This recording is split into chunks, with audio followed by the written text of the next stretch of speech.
Caríssimas irmãs, caríssimos irmãos de doutrina espírita, nossas boas-vindas a todos que se encontram fisicamente nesse ambiente da Caiubi 1306 do Grupo Espírita Batuíra, encarnados, desencarnados, aos irmãos e amigos que nos acompanham através do recurso do YouTube, nossas boas-vindas. Hoje nós ouviremos o nosso querido Adriano Marim, que vai nos falar sobre o Evangelho segundo o Espiritismo. Depois de um mês fora de São Paulo, estou aqui matando novamente as saudades de todos vocês, dessa tribuna maravilhosa que é a tribuna do Grupo Espírita Batuíra, e desses queridos irmãos que sempre não tem preço o convívio, a amizade e a oportunidade de convivência com todos eles. Como de praxe, nós sempre lemos uma página evangélica,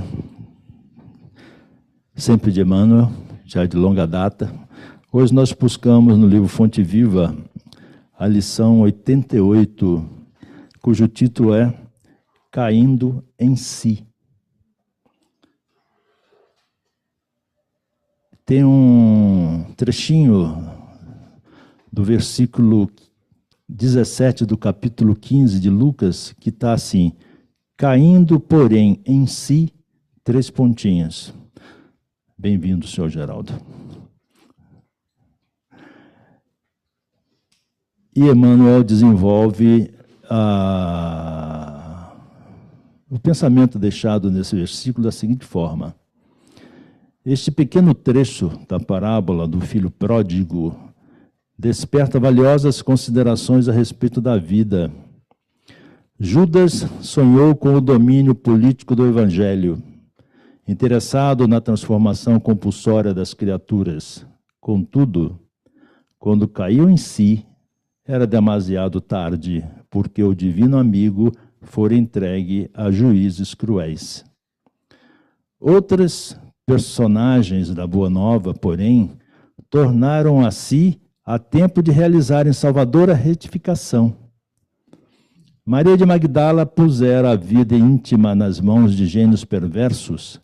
Todavia, caindo em si, sob a influência do Cristo, observa o tempo perdido e conquista a mais elevada dignidade espiritual, por intermédio da humildade e da renunciação. Pedro, intimidado ante as ameaças de perseguição e sofrimento, nega o Mestre Divino, entretanto, caindo em si, ao se lhe deparar o olhar compassivo de Jesus, chora amargamente e avança resoluto para a sua reabilitação no apostolado. Paulo confia-se à desvairada paixão contra o cristianismo e persegue furioso todas as manifestações do Evangelho nascente. No entanto, caindo em si, perante o chamado sublime do Senhor, penitencia-se dos seus erros e converte-se num dos mais brilhantes colaboradores do triunfo cristão. A grande massa de crentes de todos os matizes, nas mais diversas linhas da fé, todavia, reinam entre eles a perturbação e a dúvida, porque vivem mergulhados nas interpretações puramente verbalistas da revelação celeste, em gozos fantasistas, em mentiras da hora carnal ou imantados à casca da vida a que se prendem desavisados. Para eles, a alegria é o interesse imediatista, satisfeito, e a paz é a sensação passageira de bem-estar do corpo de carne, sem dor alguma, a fim de que possam comer e beber sem impedimento. Cai, contudo, em ti mesmo, sob a bênção de Jesus, e transferindo-se então da inércia para o trabalho incessante pela tua redenção, observarás surpreendido como a vida é diferente. Feita essa leitura preparatória, após a música muito italiana hoje, da Sandrinha. Agradecemos a Sandra pela música já preparatória do nosso ambiente. E vamos convidar o Dr. Marco Antônio a fazer a nossa prece de abertura. Por favor, Marco. Só pode cair em si quem está nos píncaros do orgulho.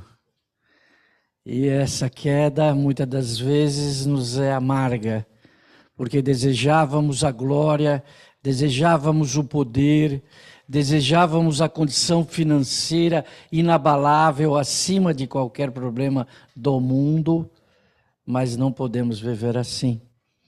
Muitas das vezes o cair em si é exatamente a mensagem da renovação.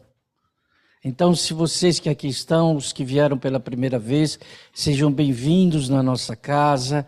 Aqueles que já estão aqui há várias vezes, nosso convite do domingo de manhã, esse momento tão agradável para a nossa oração, para a nossa reflexão. A semana toda nós gastamos horas e horas em tantos assuntos materiais, não é?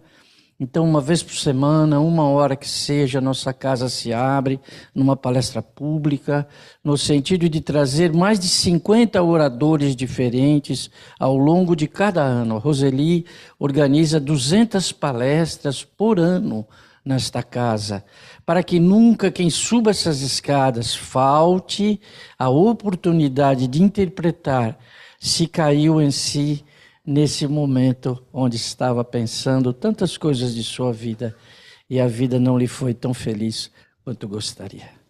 Mas é esse momento que é o momento da renovação, esse momento do despertar da consciência. E para isso os espíritos do bem estão sempre ao nosso lado, sempre. Nunca nos desamparam, nunca nos deixam, nunca nos abandonam. Então, quando as lágrimas do seu rosto, muitas das vezes, banharem suas faces, lembrem que Batuíra está ao seu lado. Os grandes mensageiros do bem não nos abandonam nunca. Então, quando caímos em si, eles estão conosco para nos levantar. Vamos orar, todos de olho fechado. Agradecido, Senhor, por mais uma vez a oportunidade que aqui estamos, envolvendo o nosso querido Adriano nas comemorações dos 160 anos do Evangelho segundo o Espiritismo, lançado em abril de 1864, que traz o ensino moral e religioso baseado no Mestre querido, Senhor dos Espíritos, Jesus, como Espírito da Verdade, veio nos trazer a mensagem que o Espiritismo é o Consolador prometido. Então, que suas lições sejam hoje estudadas por nós, entendidas por nós e praticadas por nós em todos os dias de nossa vida. Que assim seja, com a graça de Deus. Bem, agradecidos ao Marco Antônio pela prece, de imediato a palavra do nosso querido Adriano. Você quer ir para lá? Bom dia, amigas. Bom dia, amigos. Que Jesus nos abençoe. Eu vou me posicionar aqui um pouco diferente hoje, porque depois vão ter aqui uns 3 ou 4 slides, e aí a gente já fica... Então, como de sempre, o nosso principal e mais importante desejo na manhã de hoje é que tenhamos momentos de reflexão, de paz, de harmonia, que possamos levar para casa o que viemos aqui buscar, né? Como o Dr. Marco já adiantou, estamos aqui mais um domingo para celebrar, né? Domingo passado a palestra foi uma celebração dos 60 anos do GEB. Estive, né, na quarta, dia 19, né, dia 17 de janeiro, celebrando também os 60 anos. E hoje a gente celebra essa obra, né, 160 anos, em abril, do lançamento do Evangelho segundo o Espiritismo, né? Então, o nosso objetivo aqui é fazer e explorar um pouquinho o Evangelho segundo o Espiritismo, a obra, né? Então, eu estou aqui, para quem não conhece, essa é uma tradução do José Herculano Pires, um pensador importante do movimento espírita paulista. Ele fez a tradução da obra, lançada pela LAC, pela editora LAC. A minha versão é uma versão brochura, espiral. Em linhas gerais, o Evangelho segundo o Espiritismo ele é a terceira obra lançada por Kardec, né, considerada dentro dos 5 livros que estruturam o pensamento espírita, né, então em 1864. Ele é composto por 28 capítulos. Né, ele tem uma característica bastante interessante, e isso nos ajuda bastante, né, porque, primeiro, ele é prefaciado pelo Espírito da Verdade. Então, pelo Espírito, ou pela entidade, ou pelo conjunto, depende da interpretação, que organizou toda a codificação. Né? E é a única obra que Kardec explica o motivo dela. Né? Então, diferente das outras obras que Kardec lança, o Evangelho segundo o Espiritismo, ele abre o livro comentando sobre qual é o objetivo que ele estava escrevendo esse livro. Né? Quando a gente mergulha na obra, talvez não é difícil da gente entender por que ele faz esse exercício, porque até então nós tínhamos o Livro dos Espíritos, né, uma estrutura bastante filosófica, né, e ele tinha lançado o Livro dos Médiuns, o que é o Espiritismo nesse inteirinho, depois em 61 o Livro dos Médiuns. Né. Então, uma estrutura fortemente filosófico-científica. Né. Ele não tinha abordado de maneira profunda, como ele faria nessa obra, o assunto religioso, o assunto moral. E aí ele ia chamar a atenção de estruturas, né, que dominavam a Europa na época, como estruturas religiosas poderosas. Né? Então, passariam, né, mas quem é esse espiritismo que resolveu falar ou traduzir ou explicar o evangelho lá da Bíblia? Né? Provavelmente por isso, Kardec faz essa reflexão, né, em relação qual é o objetivo dessa obra. E nós precisamos conhecê-lo para entender a obra. Né? Kardec faz uma reflexão inicial bastante interessante. Ele divide o Novo Testamento, ou os evangelhos que contam a história de Jesus, em 5 partes. Né? Uma primeira parte que ele vai chamar de atos comuns da vida do Cristo, o dia a dia. Né? Os milagres, a segunda parte. As profecias, que estão mais no final dos evangelhos. As palavras que foram usadas para estabelecer a estrutura da igreja, né, principalmente por Paulo, né, e por último o ensino moral. Então, essas 5 partes, Kardec vai fazer a seguinte reflexão. Ó. Se as 4 primeiras partes têm sido objeto de discussões, a última permanece inatacável, ou seja, os ensinos morais. É o terreno em que todos os cultos podem encontrar-se, a bandeira sob qual todos podem abrigar-se, por mais diferente que sejam as suas crenças. Olha o pensamento universalista de Kardec. Né? Então, assim, enquanto às vezes a gente se atém em pormenores da vida de Jesus ou situações pontuais para distinguir, eu sou isso, eu sou aquilo, né? O ensino moral não tem esse espaço de discórdia, não tem esse espaço de disputa. Né? Se o discutissem, aceitas todas, aliás, encontrado nele a sua própria condenação. Ou seja, a gente ia perceber que não precisávamos, né, nos separar em correntes, né, dentro do cristianismo. Porque a maioria delas se apegaram mais à parte mística do que à moral, que exige a reforma de cada um. Para os homens, em particular, é uma regra de conduta que abrange todas as circunstâncias da vida privada e pública, o princípio de todas as relações sociais fundadas na mais rigorosa justiça. Esse é o pensamento kardeciano para o ensino moral de Jesus. Isso resume o que Kardec enxergava dentro dos evangelhos. É, por fim, acima de tudo, o caminho infalível da felicidade a conquistar. Uma ponta do véu erguida sobre a vida futura. É essa parte que constitui o objeto exclusivo dessa obra.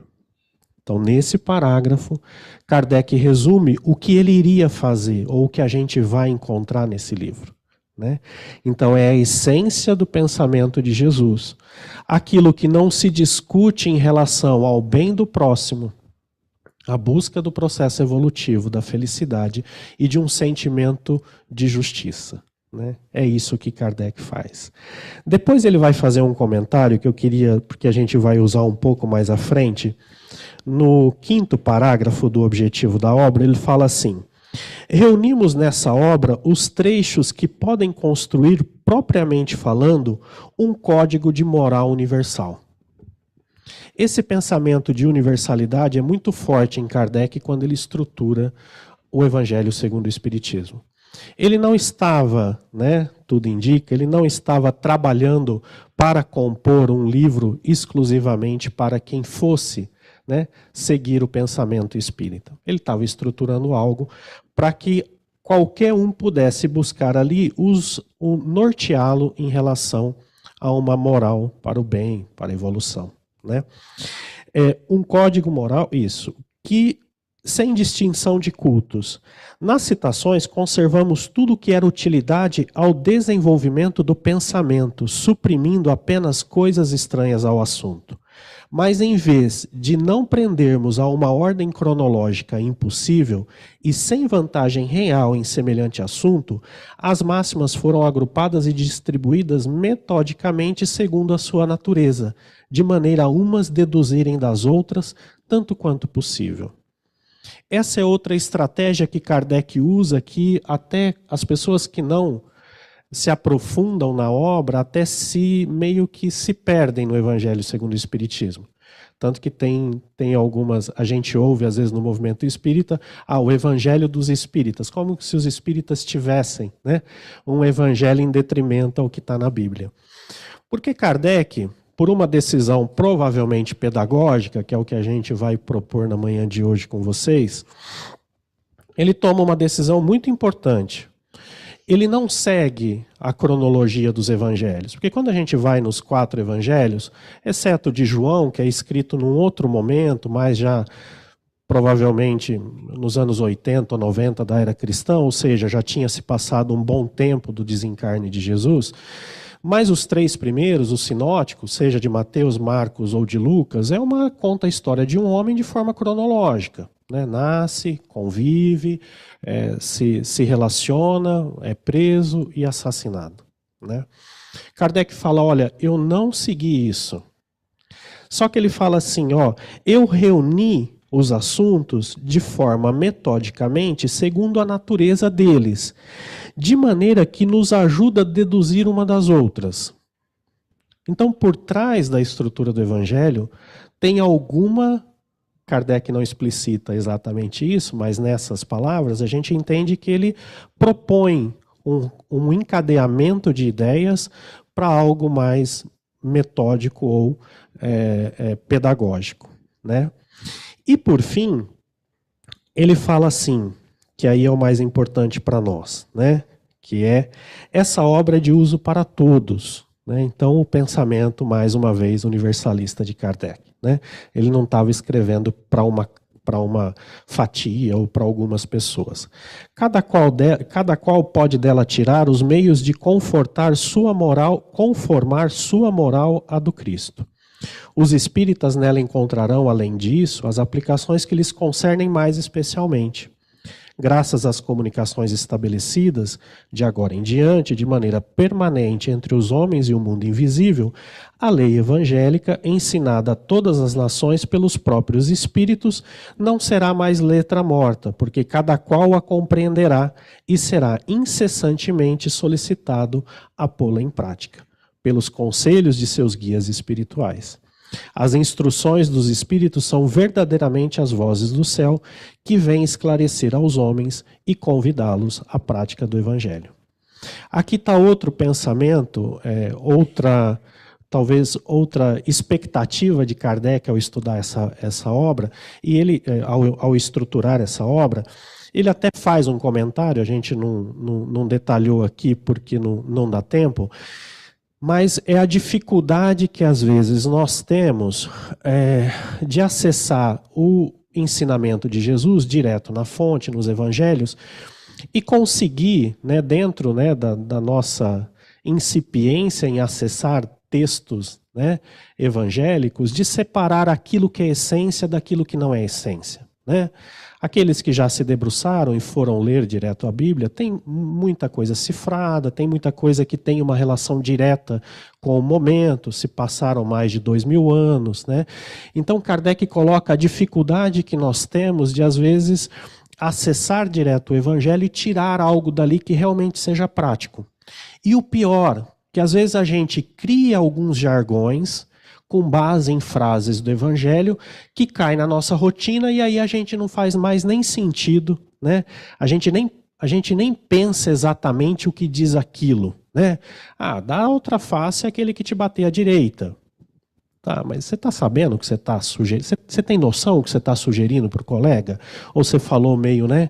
Kardec vai usar até as preces prontas, né? Ele usa esse texto. Às vezes você decora uma prece que cai na sua rotina e, no fundo, o seu coração e o seu pensamento não está comungando com aquilo que você está falando ou com aquilo que você está tentando orar, né?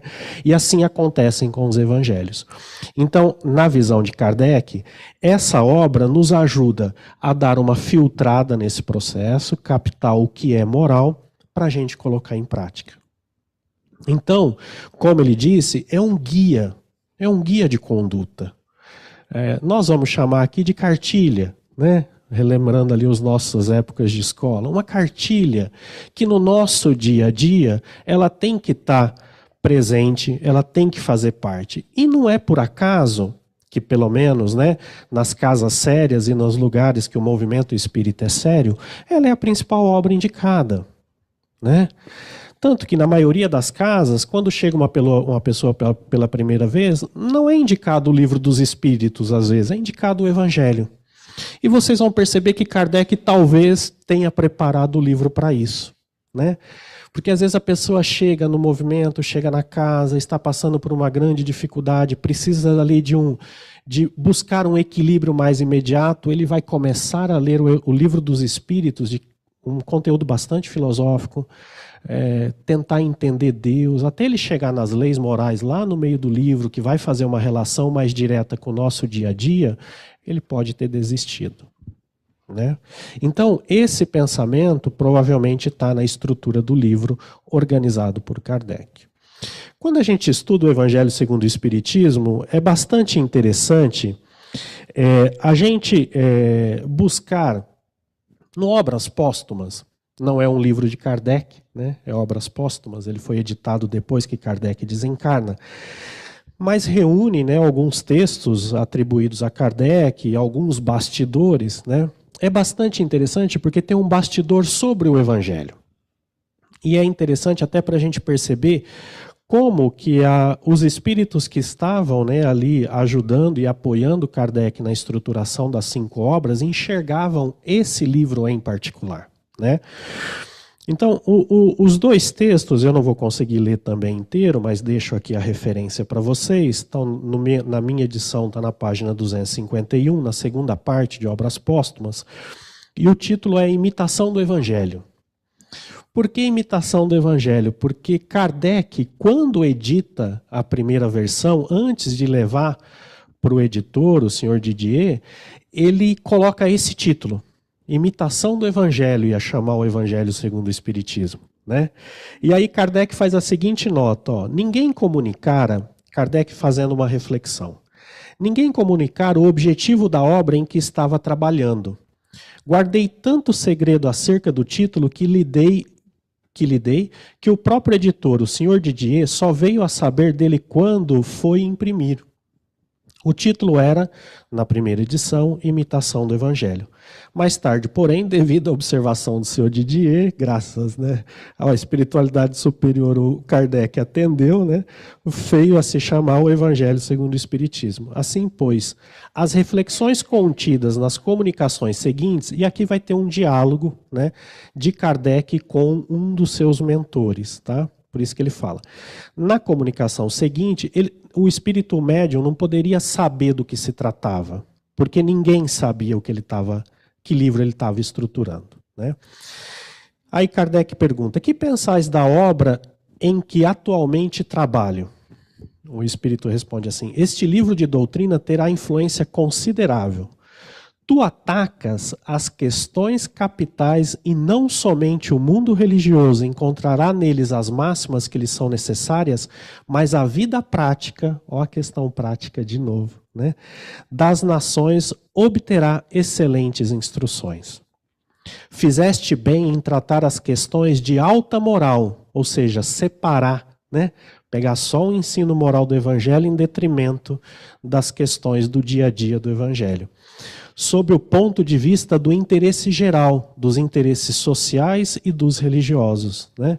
Que foi essa estratégia de Kardec de separar aquilo que geralmente dá confusão e que estruturou as diferentes crenças dentro do cristianismo. A Terra e a sua população civilizada estão preparadas. Há longo tempo, os teus amigos do espaço têm roteado. Lança, pois, a semente que te confiamos, porque é tempo de fazer a Terra gravitar na ordem radiante das esferas para sair da penumbra e do nevoeiro que obscurece as inteligências.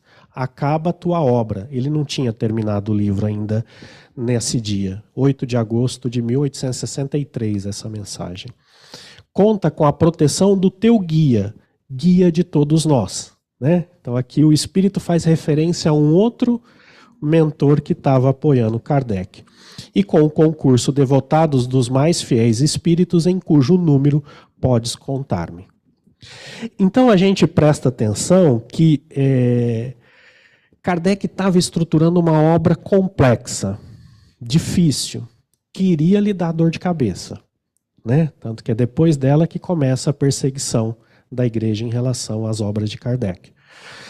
Só que ele tinha um respaldo espiritual que a gente não tinha noção, ou que a gente não tem noção se a gente não acessar esse tipo de mensagem, né? Ele tinha um feedback do plano espiritual, né, em linguagem moderna, super poderoso, né? Ele estava bem amparado, né? Tanto que depois, em setembro, no mês seguinte, o Kardec, ele se isola, né? Ele escreve esse livro fora da casa dele, fora de Paris. Ele vai para uma cidade na praia e ele pede para o pessoal da Sociedade de Estudos Parisienses pedir uma mensagem em relação à obra, mas não fala do que ele estava fazendo, né? E aí o espírito que manda a mensagem para ele, eu só vou ler um pequeno trecho aqui, que eu acho bastante relevante, que é a visão desse espírito, né? Uma obra como a que juntos elaboramos requer isolamento e o mais completo recolhimento. Por isso que Kardec se afasta do dia a dia.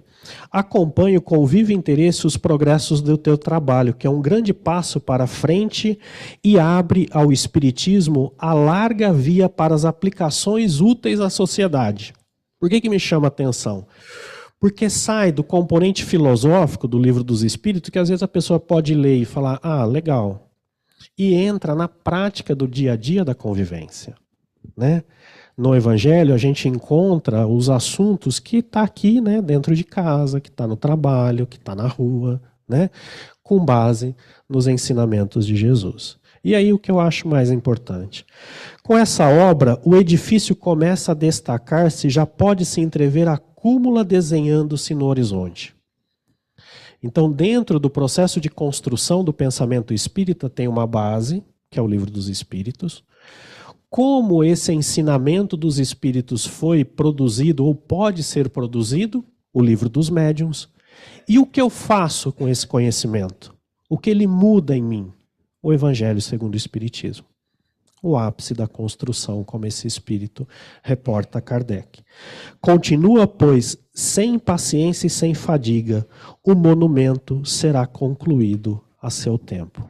E aí ele continua, faz aqui também mais uma referência ao Espírito da Verdade e como que o alto estava amparando Kardec na construção dessa obra. Então, é uma obra especial. É uma obra diferente das outras, mesmo de Kardec. Porque ela traz essa estrutura e ela traz esse processo de colocar nós em contato íntimo com a mensagem de Jesus e nos ajuda a compreender essa mensagem para fazer de nós pessoas melhores, né? Quando nós estruturamos, né, começamos a participar da estrutura dos grupos de estudos aqui do GEB, em especial do grupo de estudos do Evangelho segundo o Espiritismo, que completou também, né, uma data cheia, né, 20 anos que esse grupo de estudos existe no GEB, começou em 2003. Nós tínhamos uma ideia de como, né, enxergar essa estrutura do Evangelho, né? E esse grupo, né, foi estudando, trabalhando, e a gente montou um material que eu vou compartilhar com vocês agora. O Robson vai nos ajudar, que é uma reflexão nossa, muitos de vocês talvez já tenham visto, principalmente aqueles que já de alguma forma passaram pelo Evangelho segundo o Espiritismo, pelo grupo de estudos ou em algum outro momento, mas acho que é super pertinente para a gente entender um pouco, ou tentar, né? Isso a gente da nossa experiência do Evangelho, isso a gente não encontrou em lugar nenhum, tá, pessoal? Pode ir? Tá indo? E é uma reflexão como se a gente estivesse lendo o índice do livro. Tá? É como se a gente abrisse o índice, não conhecesse o livro e fosse ler ali os 28 capítulos do Evangelho segundo o Espiritismo. É quase uma brincadeira, né? Ao invés de ser um cronograma, um espectrograma, um cromatograma, é um evangelhograma, né? Porque foi construído aqui por maioria de engenheiros, né?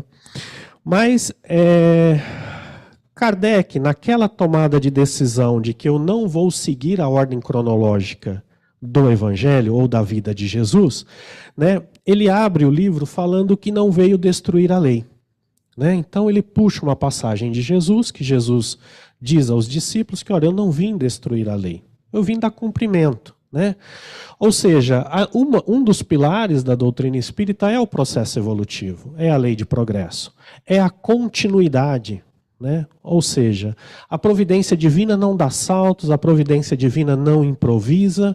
Essa construção, segundo, né, o Emmanuel, ela já, antes de Jesus, ele já vinha coordenando esse processo, lá com Abraão, na construção do pensamento do Deus único, depois com Moisés, com os 10 mandamentos, a estruturação do pensamento religioso.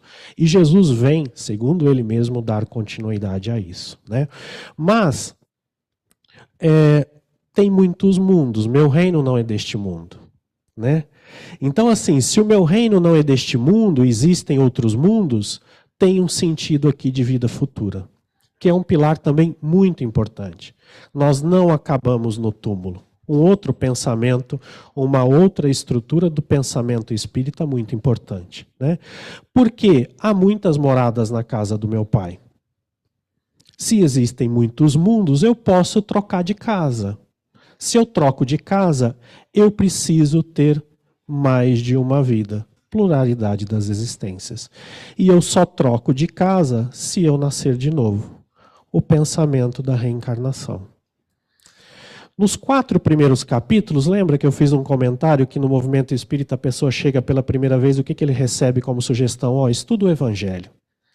Kardec sabia disso.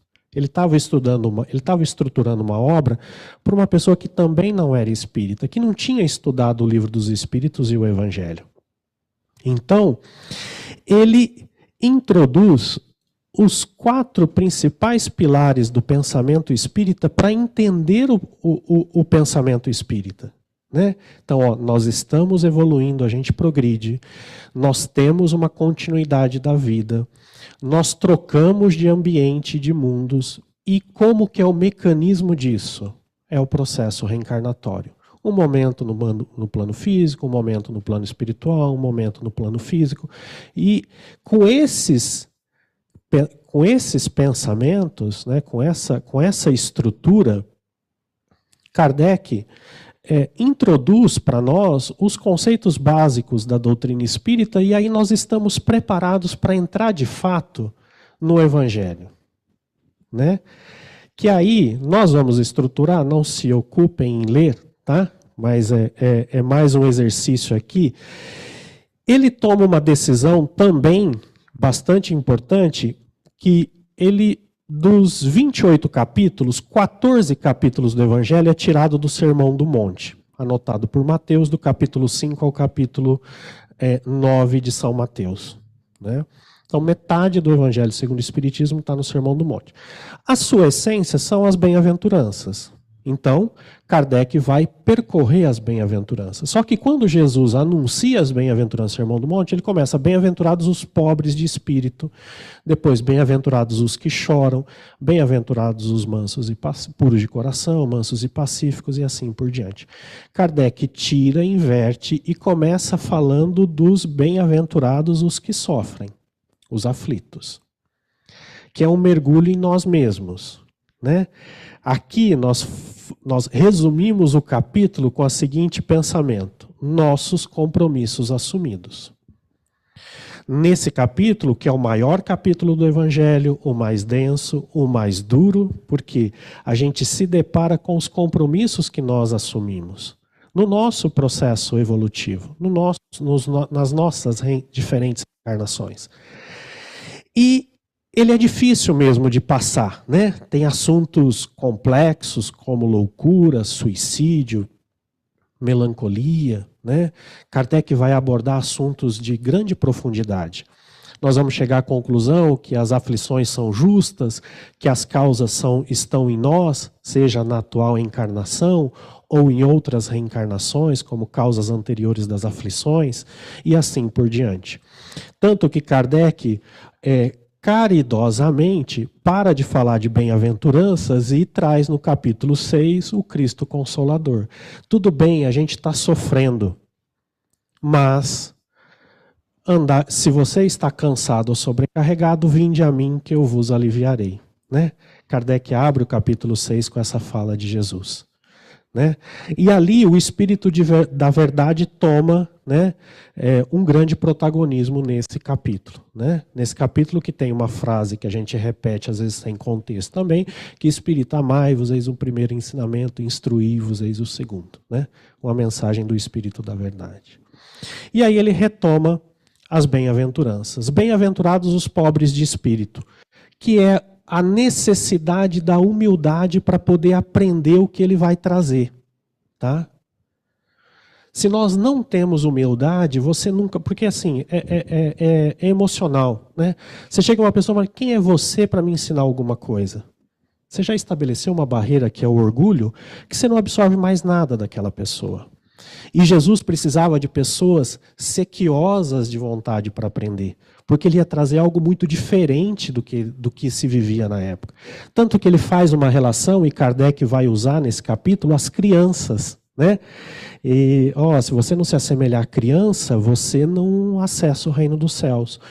Às vezes a gente faz uma tradução, uma leitura dessa passagem de Jesus muito próximo da simplicidade, algo assim. Mas não, a criança, o que ela tem de genuíno é a vontade de aprender. E Jesus precisava disso. Por isso que ele traz aqui a importância da humildade, que numa leitura evangélica, a pobreza de espírito, né? Mas a gente precisa controlar tudo. Bem-aventurados os puros de coração. E Kardec vai fazer a seguinte reflexão: olha, Jesus nos pede que a gente não só não faça o mal, não diga o mal e não pense no mal. Que a pureza esteja na essência do nosso ser, que Jesus vai chamar de pureza do coração. Mas não basta ser puro de coração e não arrumar confusão. Bem-aventurados os mansos e pacíficos. E é interessante porque das bem-aventuranças, todas elas Jesus promete alguma coisa. Jesus sempre estabelece isso, né? Bem-aventurados assim, porque vai acontecer isso. Aqui ele promete a única coisa material, se vocês atentarem. Ele promete a terra, né? Bem-aventurados os mansos e pacíficos, porque herdarão a terra. Que aí é um pouco da nossa transição planetária, né? Se ainda somos briguentos, cuidado, né? Pode ser que sejamos trocados de planeta, né? E bem-aventurados os misericordiosos. Ou seja, eu já tenho a capacidade de começar a perceber a dor do próximo para aprender a amá-lo. Capítulo 11. Olha que estrutura pedagógica que Kardec que nos propõe, onde eu saio de um momento muito egoístico, olhando para o meu sofrimento, para a minha dor, para as minhas necessidades, para as minhas carências, e ele vai nos ajudando a caminhar na mensagem de Jesus até a gente ter essa capacidade de ir ao próximo. Isso é evolução. Isso é evolução. Esse é o nosso processo. Isso é o que Kardec talvez nos ajudou a fazer, que a gente teria dificuldade de pegar lá o Evangelho de Mateus numa estrutura cronológica e separar isso das picuinhas que traziam para Kardec, ou para Jesus, de imposto, de fulano brigou com Beltrano, o que eu faço, tal, que também era importante, né? Mas Jesus não para por aí, né? Jesus fala assim, ó, não basta amar quem você gosta, né? Não basta amar quem te ama, né? Você tem que amar quem não gosta de você. Que aqui na nossa interpretação é a caridade por excelência, né? A caridade só vai ser realmente no padrão Jesus Cristo quando eu, né, conseguir amar aquele que me persegue, que me calunia. E não basta fazer isso se você está querendo ostentar. Então assim, ó, precisa dar com a mão direita e a esquerda nem perceber. E a gente tenta fazer uma reflexão. Como é que eu faço com a direita e a esquerda não percebe? Racionalmente é impossível, né? A não ser que eu não ache que eu esteja fazendo a caridade. Dar um prato de sopa para o filho é caridade ou obrigação? Obrigação. E para o filho do vizinho? Caridade. E se eu desencarno e o filho do vizinho reencarna como meu filho? Né? Então, quando eu executo algo que eu entendo que é o meu dever, a minha mão direita está fazendo e a esquerda não está percebendo e não vai se vangloriar disso, né? Chico era fera nesse processo, né? Mas tem que começar dentro de casa. Honra teu pai e tua mãe. Porque se você não fizer a caridade, você não se salva no sentido figurado de salvação. Capítulo 15. Fora da caridade não há salvação. E presta atenção, que no nosso momento evolutivo a gente se ilude com as coisas de Mamon e esquece as coisas de Deus. Tem que servir a Deus antes de Mamon. Porque aqui está o ápice do Evangelho segundo o Espiritismo. Sedes perfeitos, como vosso Pai o é. Né? Kardec nos propõe uma caminhada do próximo até Deus. Sedes perfeitos, como vosso Pai o é. E qual que é a proposta de Jesus para a perfeição? Sedes perfeitos, como vosso Pai o é, que faz nascer o sol sobre os bons e os maus. Perfeição para Jesus é quando a gente ama a todos, indistintamente, porque sabemos que todos têm uma origem divina e serão perfeitos. Né? Serão perfeitos. Na nossa visão, na nossa construção do pensamento da obra de Kardec, aqui está a cartilha do homem de bem. Os 4 primeiros capítulos, ele usa o pensamento de Jesus para estruturar conceitos de evolução, de vida futura, de reencarnação. O nosso dia a dia está aqui. É a gente lidar com a nossa dor, ter paciência com o próximo. Estou saindo da câmera, né? Desculpa. Ter paciência com o próximo, aprender a amá-lo, não revidar o mal com o bem, pelo menos, né? Um dia a gente vai amar o inimigo, mas por enquanto Kardec é até mais light no capítulo, né? Falou, não faça o mal, já está bom, né? Ele sabe que ainda a gente tem dificuldade com o amor, né? E essa é a construção que, na nossa visão, quando ele explica a obra, ele fala assim, eu estou tirando da ordem cronológica, estou construindo um código de conduta moral. Isso é o que tem que estar na nossa cabeceira. Né? Sabemos que o Evangelho não para por aqui, né? Só que daqui em diante, a gente entende que Kardec fez os princípios básicos, estabeleceu a cartilha do bem e agora, de agora em diante, você tem que trabalhar, né? Então, olha, você foi chamado. Presta atenção se você vai ser escolhido, né? Jesus fala, olha, muitos serão chamados, poucos serão escolhidos. Na própria relação íntima de Jesus, muitos procuraram Jesus, né? O jovem rico, né? Em algumas situações procuraram Jesus para estar com ele. Ele faz uma pergunta sempre muito sofisticada, o cara dá uma pensada, não dá, e se afasta, né? Não estava no momento dele. Mas tem hora que a gente não entende, e aí a gente precisa confiar, que é a fé que transporta a montanha. Né? Que é justamente, né, os discípulos recebem uma pessoa doente, tenta curar, não consegue, levam a Jesus, Jesus só, né, olha, já cura, e aí os discípulos falam, por que nós não conseguimos, Senhor? É por causa da fé. Se vocês tivessem a fé do tamanho de um grão de mostarda, vocês falariam para esse monte, sai daqui e vai para lá. Às vezes a gente tem que confiar, porque nem tudo a gente entende que acontece na nossa vida, né? E tem que saber superar. E não importa a hora que a gente chega. Tem gente que chega mais cedo, tem gente que chega mais tarde, e como a própria parábola de Jesus diz, se você chegou de coração aberto, indiferente do tempo, você vai receber o mesmo denário, né? Ou o mesmo talento que o da primeira hora recebeu. E aí Kardec vai fazer uma reflexão do papel da doutrina espírita frente ao movimento do próprio Jesus, ao movimento de Moisés, ao movimento de Abraão, que estrutura o pensamento religioso no nosso planeta. Mas presta atenção, porque muita gente vai falar em nome de Jesus e não é legal. Ele não está bem intencionado. Porque não dá para separar aquilo que Deus juntou. E o que Deus junta? É o amor. Aqui tem um viés de casamento no capítulo, mas Kardec está falando, e Jesus está falando de algo muito mais amplo, né? Tudo aquilo que a gente se propõe com amor, nada destrói, né? Seja uma instituição como essa, seja um casamento, seja uma empresa, seja o que for, né? Quando a gente coloca amor. E prestemos atenção, porque às vezes a gente acha que esse negócio é até estranho, de tão diferente que é, né? Que Jesus falou, eu vim trazer a espada, eu não vim trazer a paz, né? Eu vim trazer a guerra, eu vim colocar pai contra filho, filho contra mãe e assim por diante. Por quê? O pensamento dele era tão à frente da época que realmente muitos iriam se desentender em seu nome. E ele sabia disso, fazia parte do planejado, né? Mas a partir do momento que a gente conhece, que a gente tem o conhecimento, precisamos semear. E aí era o convite de Jesus, é o convite de Jesus a semear.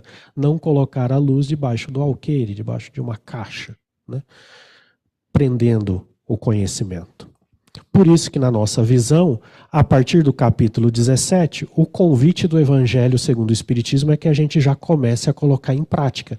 Porque tudo indica que esse era o objetivo de Kardec, né? E busca que você vai achar.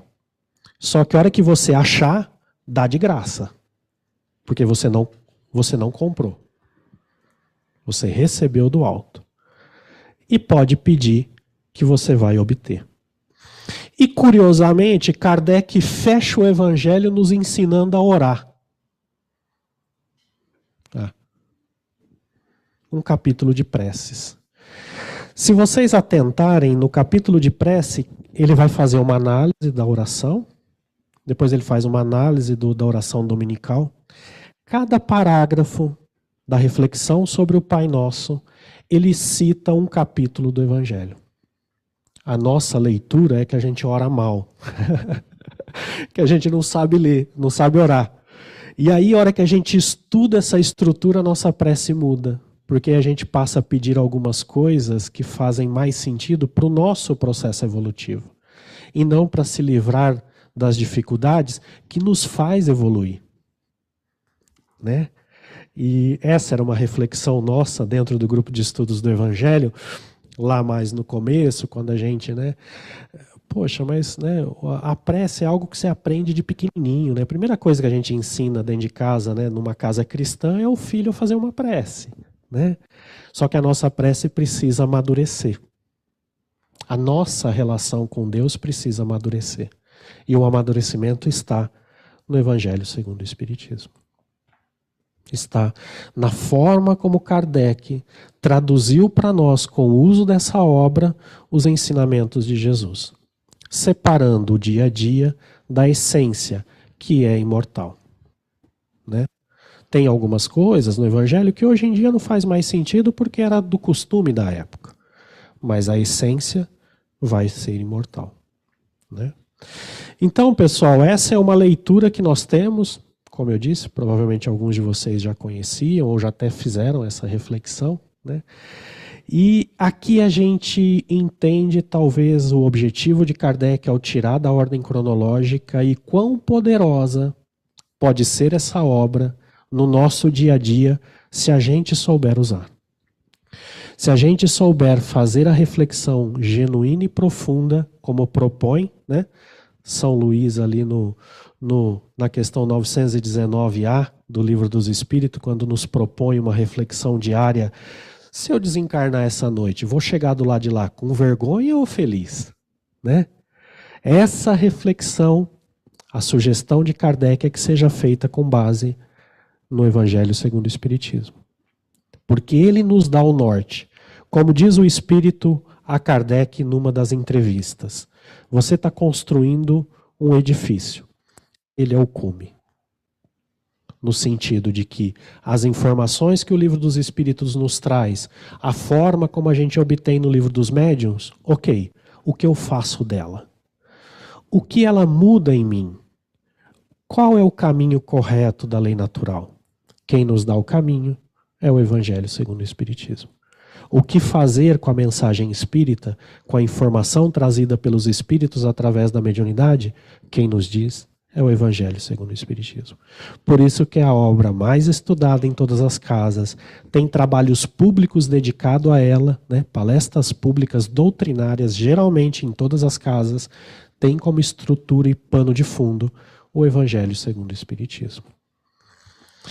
Era isso, pessoal, que eu queria compartilhar com vocês, dividir um pouco do nosso dia a dia, do grupo de estudos do Evangelho, sendo fiel essa intuição de fazer um caminho pelos capítulos do Evangelho. Nós tivemos a oportunidade de assistir uma palestra de uma pessoa que eu admirei muito durante as oportunidades, o seu Sebastião Miguel de Lima, um palestrante, um atuante espírita ali da região do ABC, lá no interior, lá na roça, isso há uns 30 anos atrás, quando eu ouvi ele fazendo uma palestra, e a palestra dele foi uma viagem de trem pelos capítulos do Evangelho.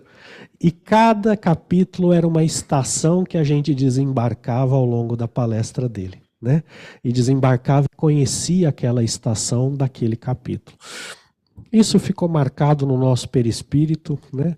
E quando a gente começa a estudar o Evangelho, a gente percebe, não é por acaso que Kardec estrutura essa obra dessa forma. Então, aproveitemos, ela é toda nossa. Que Jesus nos abençoe.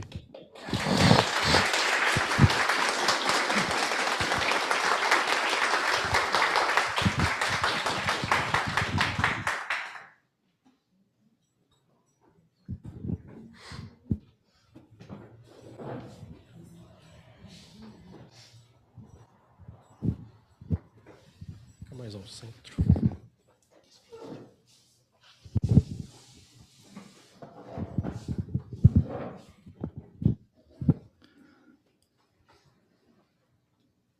Se nós formos convidados a mudar de planeta,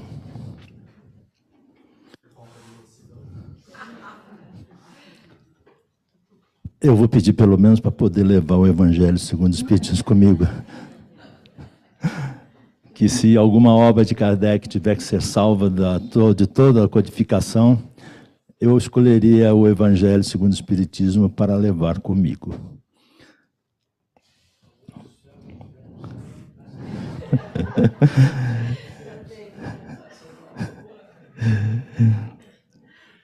Bem, quarta-feira, dia 7, às 14h30, a palestra é A Realeza de Jesus, com Cecília Augusto. Nesse mesmo dia, às 20 horas, a palestra é Diferentes Mundos Habitados, com Flávia Policarpo. Na sexta, às 14h30, Amai-vos e instruí-vos, com o Dr. Marco Antônio Santos aqui conosco. E no próximo domingo, não vi destruir a lei, mas cumpri-la, com Luiz Fux. Feito esses anúncios, agradecidos a todos por estar conosco, tanto presencialmente quanto pela internet, nós vamos convidar a nossa querida Roseli para fazer a nossa prece de encerramento. Por favor, Roseli.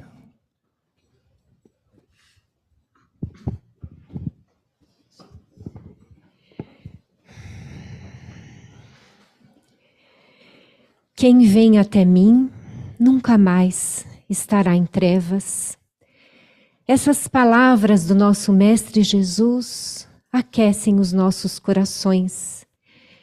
E temos, Senhor da vida, que te agradecer, porque vivíamos em trevas até a vinda do seu Filho amado, que foi considerado pelas Escrituras como a vinda do sol nascente, que traz, Senhor, o caminho até ti, que todos nós buscamos percorrer, buscamos o seu reino, Senhor, mais consciente em nossos corações. E Jesus, quando esteve entre nós, sabia que esqueceríamos dessa luz, que voltaríamos a andar em trevas, e por isso nos prometeu o Consolador, que se materializa na obra de Allan Kardec, nessas casas espíritas como a nossa, que abriga corpo e alma nesse instante. Ah, Senhor, como te agradecemos por esse livro de luz, que os espíritos, as vozes dos céus, falam diretamente aos nossos corações sobre as suas lições, como devemos, Senhor, conhecer a sua palavra, como devemos meditar a respeito dela e guardá-la nos nossos corações, sentindo profundamente as suas palavras. Mas principalmente, Senhor, o objetivo dessa obra é que possamos vivenciar as suas lições. Pedimos, Senhor, a sustentação na fé, que não vacilemos mais, Senhor, que não posterguemos a nossa ação no bem, que possamos todos nós, de posse desse livro, diariamente, perguntar a Jesus o que Ele quer falar conosco naquele dia, abrindo essa obra ao acaso e permitindo que a luz dela possa adentrar o nosso ser. Possamos também, Senhor, nos comprometer com seu estudo em sequência, para conhecermos cada vez mais a sua obra de luz. Senhor, agradecemos também por existir esta casa que nos abriga, que nos permite esse conhecimento tão elevado, que nos permite a prática do bem. Senhor, por último, queremos te dizer do fundo dos nossos corações: seja feita, Pai, a sua vontade, não a nossa vontade de criança egoísta, assim na terra como no céu. Que Jesus nos abençoe hoje, agora e sempre, que assim seja.